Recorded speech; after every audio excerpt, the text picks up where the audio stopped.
and was the lead House manager in the first Senate impeachment trial of Donald Trump. Chairman Schiff, thank you very much for joining us tonight. Really appreciate it. And I really do want to turn to you for this question because I've been wrestling with it. When I was working in the Senate, I'd be in very tough battles against some Republicans over a tax bill, and they'd be trying to defeat everything we were trying to do. And then the next week, some of them would be with us on environmental legislation. And so it was very, very easy to forget what happened last week and move on to the next thing and always be grateful for the moments and the days that they were on your side. I don't know what to do with this. I don't know what to do with 4 years, 5 years in some cases, including the first presidential campaign, of enabling, aiding, and abetting Donald Trump in all of his poisonous activities. And then today, doing the right thing. What do you say to those 10 Republicans now? Well, you know, I've been thinking a lot about this question too. And I keep coming back to something that Robert Carroll once wrote, that power doesn't corrupt as much as it reveals. It shows us who we are.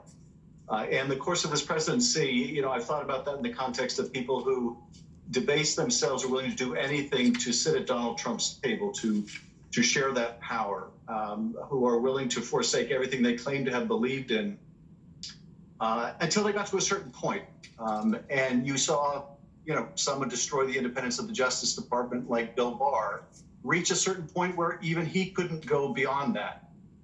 And you see my colleagues in Congress who, even after the bloody insurrection, are back on the House floor, still trying to discredit the election, propagate the big lie of Donald Trump.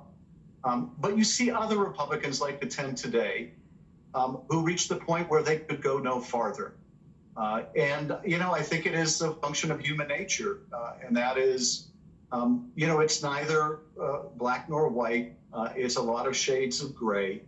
And, you know, these situations really test who we are, say a lot about who we are, our capacity for, you know, craven conduct when ambition tempts us. And so I think it's, you know, a mixture of gratitude that they finally decided they'd had enough, but at the same time, anger that it took so long. Donald Trump has criticized Mike Pence a bit for his followers in the last few days, enough so that they were chanting that they wanted to hang him. You're a lot more, you're very recognizable. Donald Trump has been attacking you for many years. What is your sense of your own safety right now, both in Washington and in your home congressional district? Well, you know, I think like many of my colleagues, you know, profound concerns over safety. It was interesting, Lawrence, while this mob was, you know, breaking glass and trying to get into the House floor, I had a number of Republicans say to me, you need to stay out of sight. I know who these people are. I can talk to these people.